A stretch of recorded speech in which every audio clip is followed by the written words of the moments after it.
आताची जी काही निवडणूक लागली आहे या निवडणुकीमध्ये संस्थेच्या काही आपल्याच लोकांनी संस्थेच्या बदनामीचं षडयंत्र त्या ठिकाणी चालू केलेलं आहे।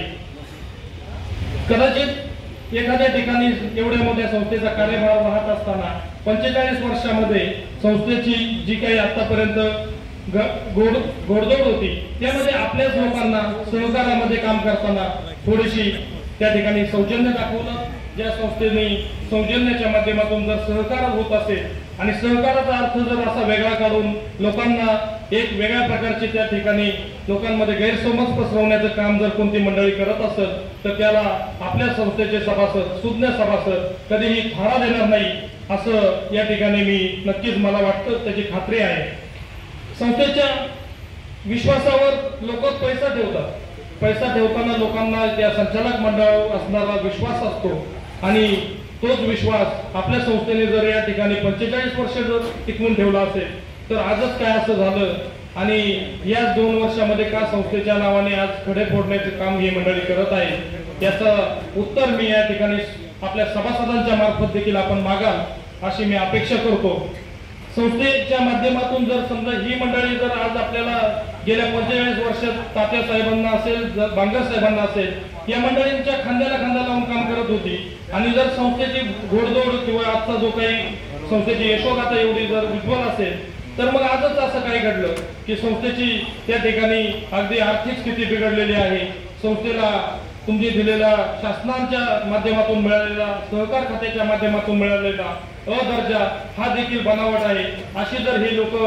आपल्याला सर्वांना आपल्यावर आरोप करत असतील तर मला असं वाटतं की ही लोक कुठेतरी सत्तेच्यासाठी लालसेपोटी या ठिकाणी आपल्या सर्वांना आरोपाच्या जाळ्यामध्ये अडकवत आहेत। हरकत नाही, आपण सर्व मतदार सुज्ञ आहात, आपण सर्व सभासद सुज्ञ आहात, तुम्हाला संस्थेच्या सर्व परंपरेची माहिती आहे। गेल्या वर्षी देखील आपल्या संस्थेची 12 कोटी रुपयाचा त्या ठिकाणी आपल्याला नफा झालेला आहे। निव्वळ नफ्यातून आपण 10% त्या ठिकाणी लाभांश वाटलेला आहे। एखाद्या संस्थेचा आर्थिक गणित जे असतं त्या संस्थेच्या सभासदांच्या ठेवीवर असतं। संस्थेचे जे काही ठेवीदार असतात त्याचबरोबर जे काही कर्जदार असतात त्या दोघांचाही आणि त्या सभासदांनी आपल्या ठेवींना आणि घेतलेल्या कर्जाचा जो काही सीडी रेशो असतो तो त्या संस्थेचा खरा गाभा असतो। आणि आपल्या संस्थेच्या बाबतीमध्ये जर सहकार खात्याने आपल्याला जर अवर्ग दिला आहे तर मग आपण जे काही विरोधक आज टीका करतायत त्यांना तो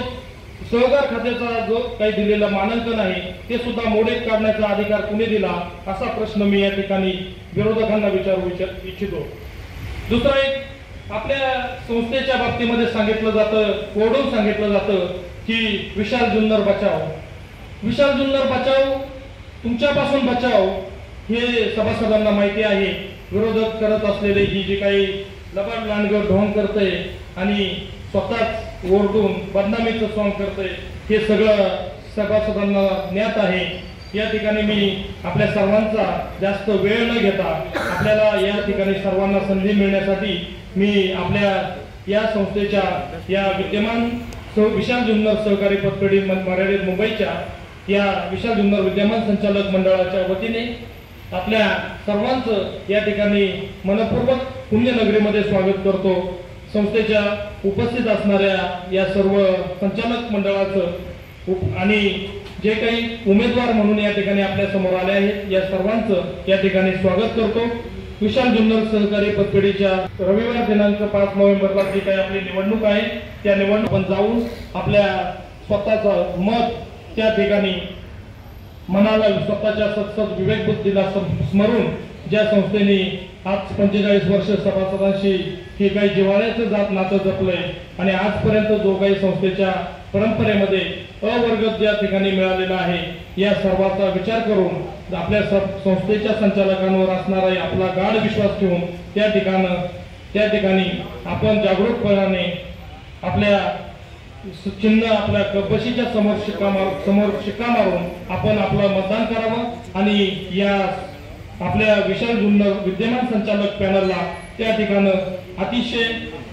बहुमताने विजयी करावं असं आवाहन करतो आणि माझे वास्तविकाचे 2 शब्द संपवतो। जय हिंद, जय महाराष्ट्र, जय सरकार।